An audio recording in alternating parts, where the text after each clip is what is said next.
Share ko lang po yung do's and don'ts ng mga wives. So I think si Brother Jerry po, meron din po siya for the husbands. So first po sa listahan natin sa do's or yung mga dapat pong gawin is to pray without ceasing. So theme nga po natin for January and February ay to pray. So 1 Thessalonians 5:17. Ano po ba ang dapat nating pinagpipray? Everything, lahat naman po. Pero since ang topic po natin ngayon or ang focus natin is couples, syempre po as husband and wife. Sabi po sa Proverbs 4:23, above all else, guard your heart for everything you do flows from it. Ano pong kinalaman nun sa prayer? Ang lahat po pala ng ginagawa natin, galing po sa puso natin yun. So ang ipagpipray po natin kay Lord na yung puso natin must be in the right place. Kasi po, ang sabi po sa Matthew 6:21, for where your treasure is, there will your heart be also. So ano po ba yung mga tinitreasure natin? Asawa, saka po yung mga anak natin. Kung wala naman pong anak, so those who are under our care. So ano po yung mga dapat ipag-pray? Number one, pag-pray po natin yung role natin as a wife. Pag-pray po natin na ma-fulfill po natin ng maayos yung calling natin. Nakalagay po sa Proverbs 31, 10-31, lahat po ng mga qualities of a good wife or a good mother. Letter B, yung husbands naman po natin.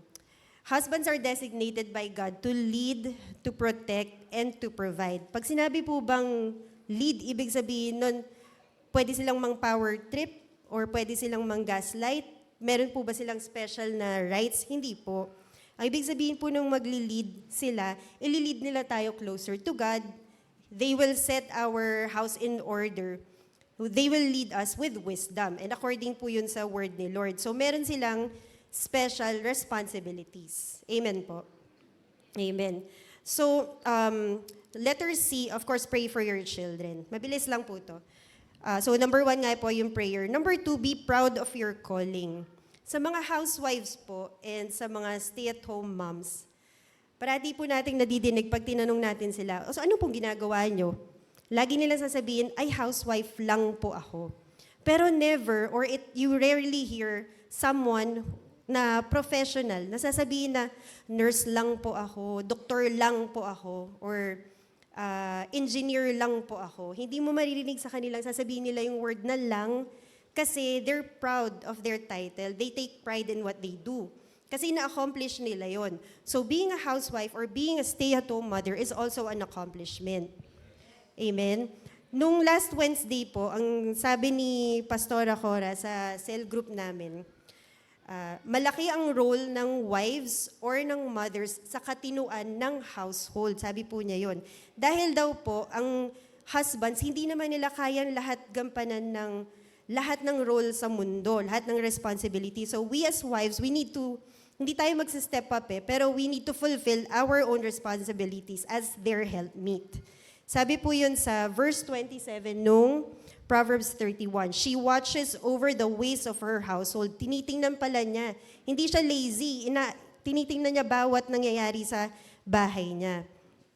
Most women po who are used to working outside at kumikita sila ng pera noon, they resolve to self-pity and then eventually experience loneliness dahil sa drastic change sa buhay nila. Kunyari, kinasal sila or biglang nagkaanak kasi hindi na magtatrabaho. Na-experience ko rin po yun. There's parang a sense of insecurity. Pero po, being a housewife or a stay-at-home mom is a very rewarding job. Rewarding po siya, challenging yet unpaid. So wag po kayong mag-guilty kung yung asawa ko lang ang nagtatrabaho, ako wala akong kinikita, pero may inaalagaan kang mga bata, hinaalagaan mo yung husband mo, yung household. Wag po kayong mag-guilty kung wala kayong kinikita. May isa po akong video na napanood. Yung husband, pagod na pagod siya sa trabaho. Pag uwi niya, pagbukas niya ng pinto, nakita niya makalat, ang daming laruan.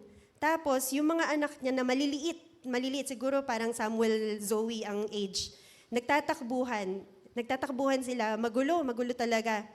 Tapos, yung wife, nakahiga, parang pagod na pagod.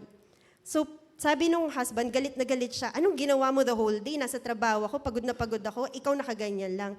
Ang sabi po nung wife, tinuro niya yung mga anak niya, I kept them alive. Ibig sabihin po nun, hindi ko pinabayaan yung mga anak natin. Nakatutok ako sa kanila. Kaya po pag napapansin niyo po, pag umuwi kayo, walang untog yung mga anak natin. Hindi nasusugatan. Although, syempre, merong mga cases na nasasaktan din sila.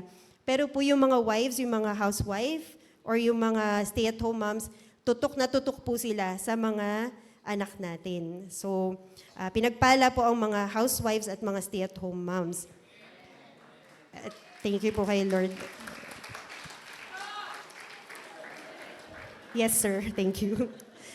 Paano naman po ang mga working moms? Ang mga working moms, wag din po kayong mag-guilty kung nagtatrabaho po kayo sa labas. Hindi po masama yan. Alam niyo po yung Proverbs 31 woman, very busy na tao. Inaalagaan niya yung mga anak niya, inaalagaan niya yung household niya, may mga helper siya, may ginagawa siya. Pero pag tiningnan niyo po, yung verse 16, sabi po doon, sa Proverbs 31, she considers a field and buys it. From her profits, she plants a vineyard. Kumikita po siya. Ibig sabihin, wala rin pong nakaka-guilty kapag you are a working mom. Pero po, bago po tayo bumalik sa trabaho, para po sa mga asawang babae, bago po tayo bumalik sa trabaho, bago po tayo maghanap ng trabaho, dapat po, may 3 points po yun. Dapat alamin muna natin yung priority. Sino bang priority natin? Yung kumita lang or yung mga anak natin at saka spouse? Dapat po, nakalista yan. Wala pong napapabayaan. Number 2, know your capabilities. Kaya mo ba talagang pagsabayin yung household and then you're gonna go outside to work? Pwede ba yun? Nababalance ba yun? Tapos yung number 3, dapat po sit down with your husband. Isulat niyo po yung advantages and disadvantages kapag ka nagtrabaho ka sa labas. Sino yung mag-aalaga ng mga bata? Paano yung scheduling nyo? Paano yung budgeting? Or anong gagawin sa finances nyo? Marami pong iba. Kasi po, marami pong nasasagasaan kapag ang nanay ay nagtrabaho sa labas. Ngayon po, naalala ko po nung baby pa po yung anak ko, si Jeremiah. So, syempre may void na gusto kong i-fill dahil dati sanay akong magtrabaho. Nung nag-asawa ako at nagkaanak ako, biglang wala na akong kinikita. So, didepend na lang ako sa kinikita ng husband ko. So, sabi ko, magtatrabaho ako, maghahanap ako ng work. Siguro yung anak ko po ay more than a year old lang noon. Sabi po sa akin ng husband ko, hindi, huwag kang magtrabaho kasi mapapabayaan mo si Jeremiah. Ayoko pong sumunod. Sabi ko, hindi, magtatrabaho ako. So, ginawa ko po, naghanap ako ng online work. Na-successful naman ako dun sa online work na yun. Sabi ko kasi sa kanya, kaya ko mag-multitask, kaya ko yan. Kasi feeling ko magaling ako, nagagalingan ako sa sarili ko. So, nung nagtatrabaho na ako, one time, tiningnan ko yung anak ko, tiningnan ko yung bahay namin, napabayaan ko na pala si Jeremiah, yung anak ko. Napabayaan ko na pala yung bahay, yung kinainan namin ng umaga-gabi na hindi pa nahugasan. So, meron pong mga factors na kailangan i-consider. So, after po nun, nag-stop akong mag-work. Siguro po mga ilang years bago po ulit ako naghanap. Kasi syempre, older na po yung anak ko. Kaya ko na pong i-balance yun. So, you have to check all the different factors. Marami po yun. Number 3, so 1 po yung prayer. Number 2, be proud of your calling. Number 3, bring him good and not harm. Nakalagay po yun sa Proverbs 31 verse 12. Sabi po doon, she brings him good and not harm all the days of her life.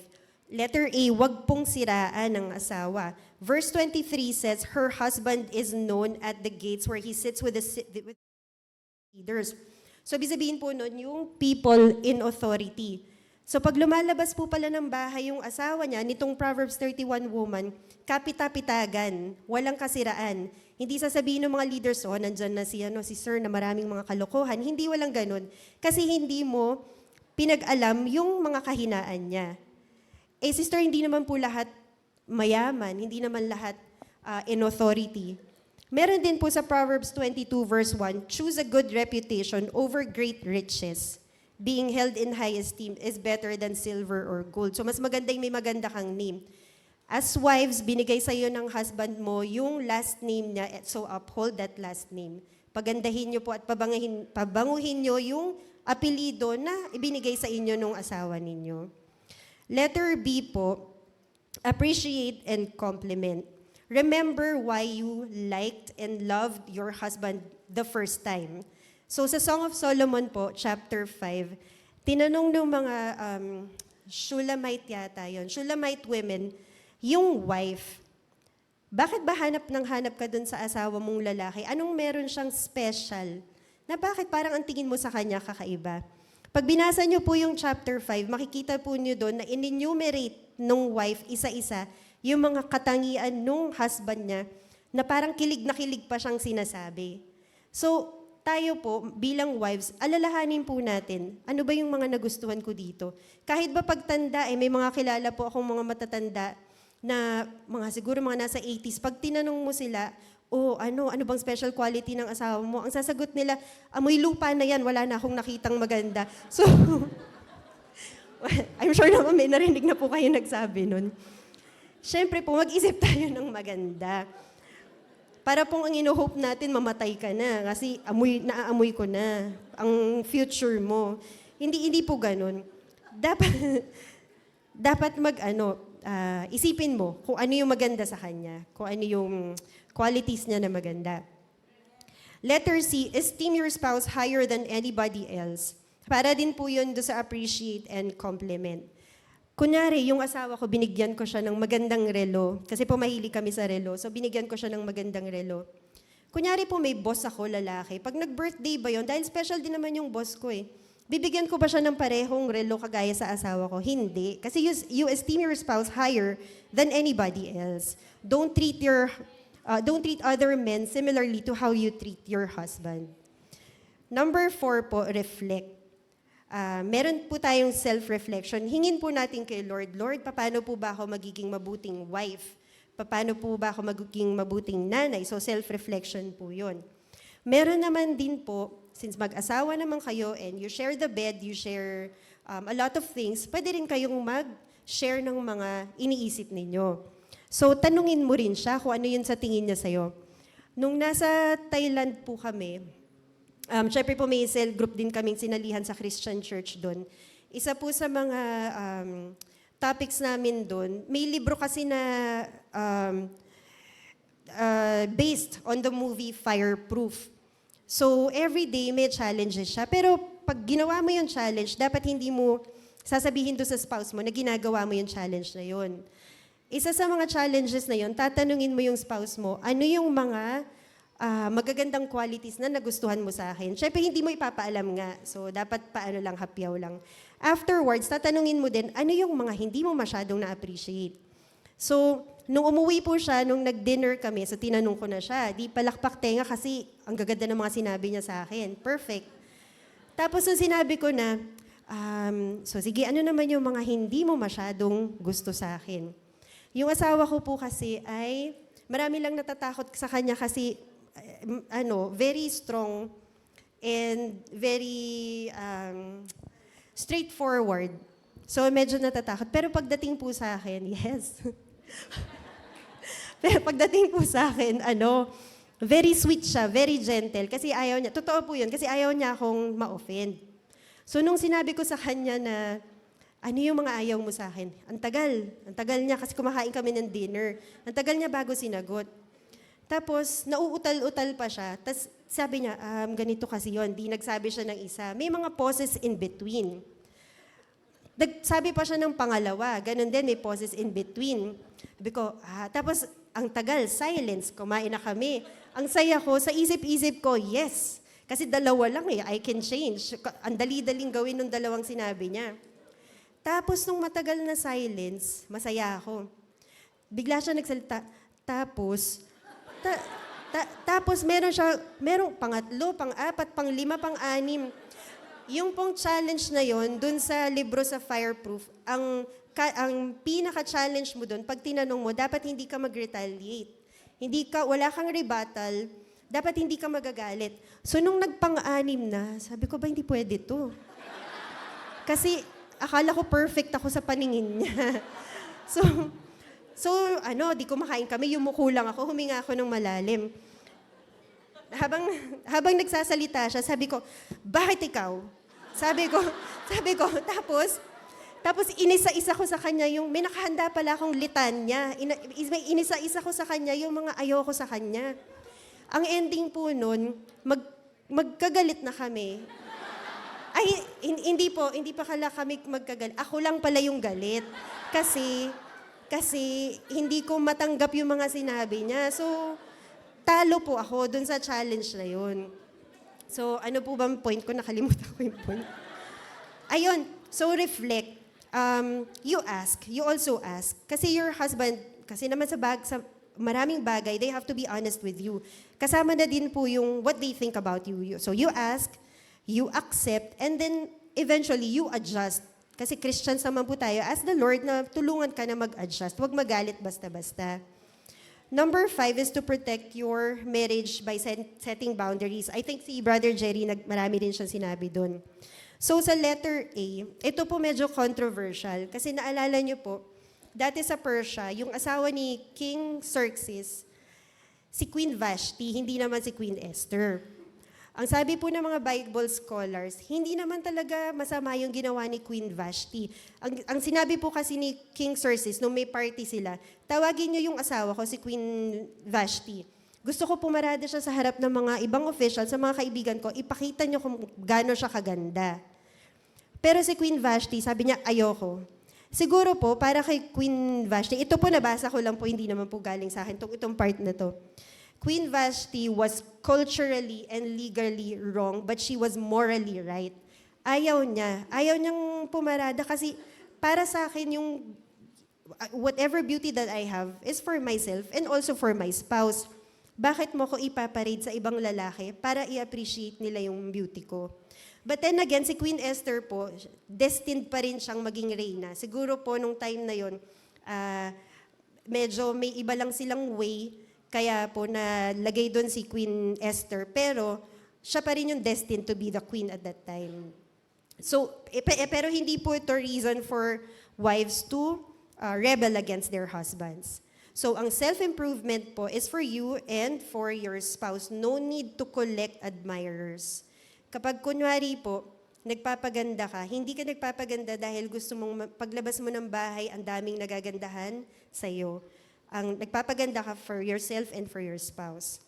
Letter B po is to learn to say no, even when there are no malicious intentions to any invitation. Ano pong ibig sabihin nun?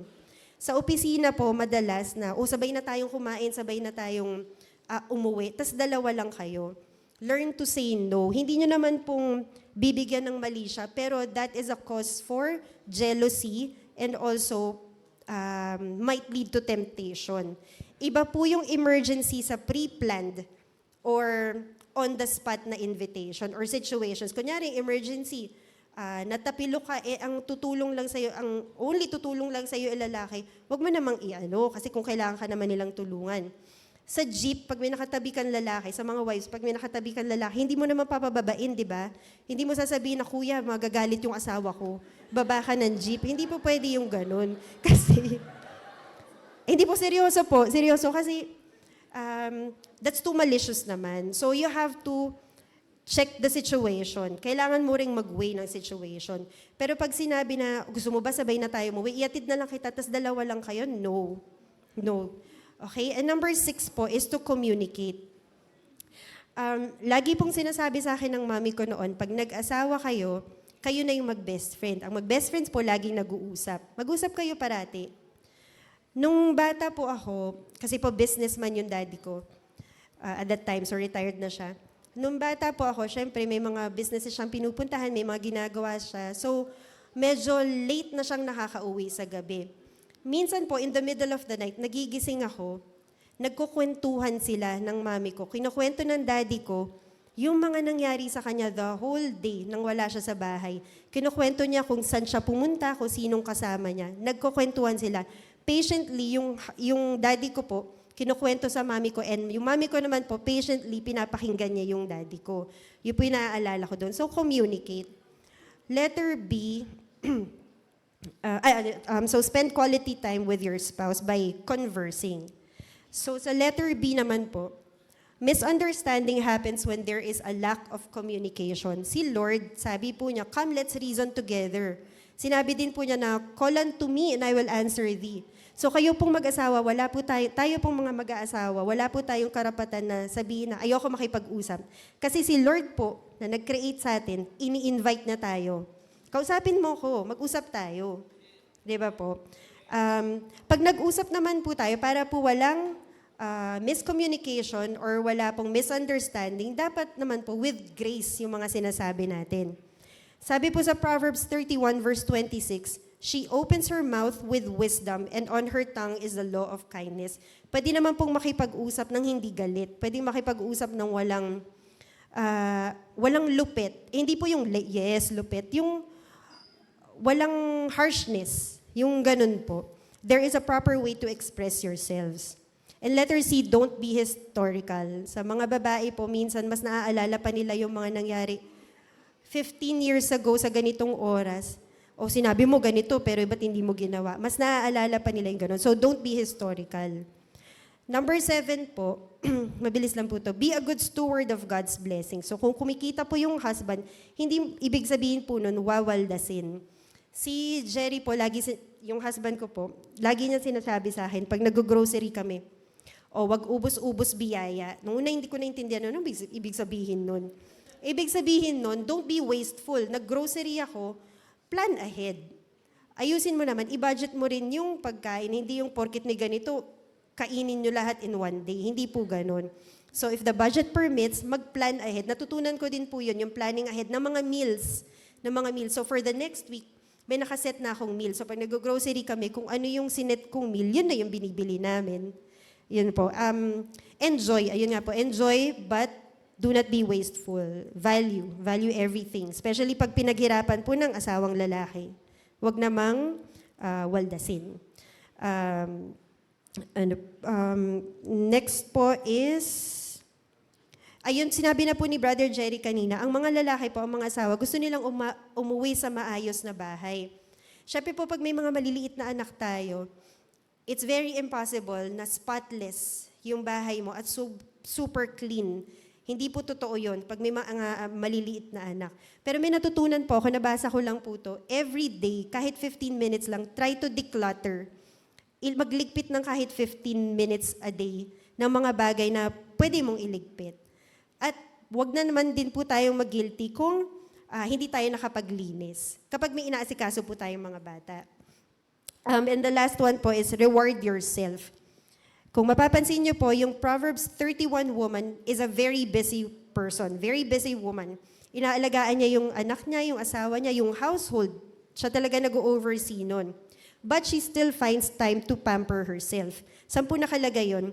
Sa verse 22, sabi po doon, she dresses in fine linen and purple gowns.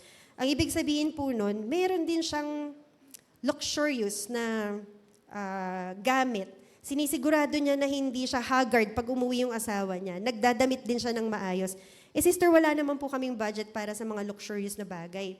Alam niyo po, find something that makes you happy in a day. Kung mahilig po kayo sa kape, maghanap kayo ng masarap na kape. Yun yung inumin nyo. Hindi po kailangan na mahal yung gagastusin or bibilin para pagbigyan yung sarili na mag-enjoy ng fruit of your labor.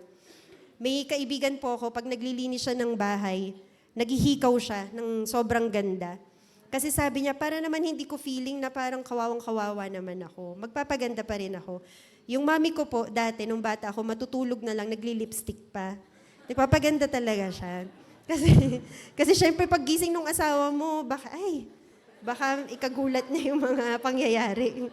So, ayan po. So, sa iba naman po, pag walang budget, alam niyo po, para sa mga nanay na pagod sa bahay, ang sobrang tagal na pagligo is a form of pampering yourself also. Totoo po yun. Pag nakaligo ka ng sobrang tagal, na kapag relax ka, that's also pampering. So yun po yung do's. Yun sa don'ts naman po, number 1, ito po yung pinaka problema ng wives, nagging. Proverbs 21 verse 19, sabi po doon, it's better to live alone in the desert than with a quarrelsome complaining wife. Meaning yung asawa, parang ang sakit po no? Yung mga lalaki, mas gusto na nilang lapain sila ng mga wild animal sa desert kesa kasama ka sa bahay dahil ang ang nagger mo. Kasimple-simpleng bagay na nagnanag ka. Sabi po ni Pastora Cora dun sa cell group po namin, love is being open and honest but with grace. Huwag naman po sigawan. Don't make a mountain out of a molehill. Nung bagong lipat po kami sa Laguna, ang isang selling point po ng husband ko sa paglipat namin doon, ang sabi niya, in 30 minutes makakauwi na ako. Ang out po niya, 4 o'clock. So minsan po nakakarating siya 4:20, 4:25, ang saya ko.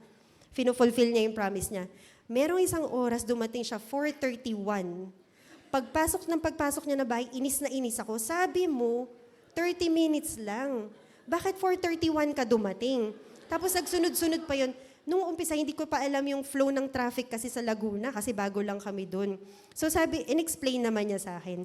So, don't make a mountain out of a molehill. Another thing, don't make an issue out of a non-issue. Yung asawa ko po ay very tall. So pag nasa grocery kami or nasa mall kami, minsan maghihiwalay kami kasi yung may listahan ako ng grocery, ikaw bibili nito, ako bibili nito. Or kunyari sa mall, magsi-CR, syempre naghihiwalay kayo. Ang tingin niya, dahil matangkad siya, pa ganun. Ako dahil parang 5'1" lang po ata ako, maliit, nandun ako sa harap niya, hindi pa niya ako nakikita. Kasi gumaganon siya. So parang mga ilang years kaming mag-asawa, kahit po nung mag-boyfriend pa lang kami at girlfriend, sabi ko sa kanya, hindi mo ba ako nakikita? So nainis ako. Issue ba yun? Hindi. Pero ginawan ko ng issue. So dapat po hindi. Kasi ang tendency po nun, pag ginawan mo ng issue yung mga bagay na hindi ka issue-issue, mag-aaway lang kayo. Amen po. So, mag-adjust. Ang ginagawa ko, inaano ko na siya. Wala nang galit. Sinasabi ko, dito na ako. Hindi na. Dati kasi, dito na ako. Pero ngayon, hindi na. Sweet na. Kasi mag-a-adjust ka eh. Okay, so number 1 po, nagging. Number 2, comparing. Do not look for something in your spouse that's not there. Nung naalala ko po, ang sabi ni Jerry noon sa isa sa mga preachings niya about marriage, si Father God ang nag-originate na walk down the aisle ng mga tatay, yung bride.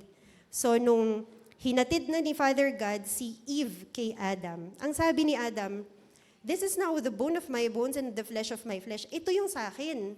Ito yung para sa akin. Si Lord po, hindi siya gumawa ng dalawang Adam, hindi siya gumawa ng dalawang Eve para magkumparahan at mamili eventually.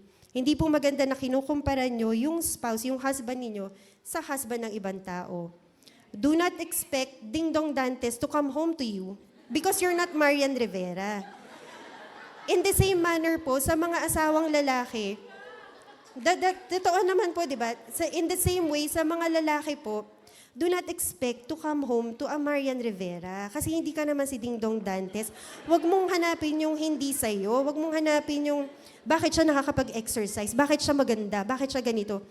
Hindi siya yung para sa'yo eh. Yung wife mo yung para sa'yo, yung husband mo yung para sa'yo. Do not compare. Ayun po. Tapos, isipin po natin na tayo yung pinili. Sabi po sa Proverbs 31 verse 29, many daughters have done well, but you surpass them all.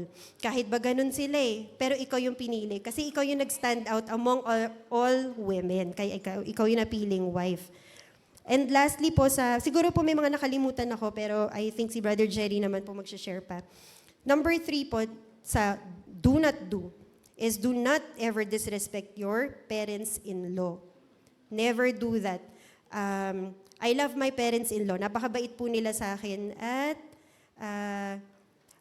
mahal po nila ako. At mahal ko rin po sila.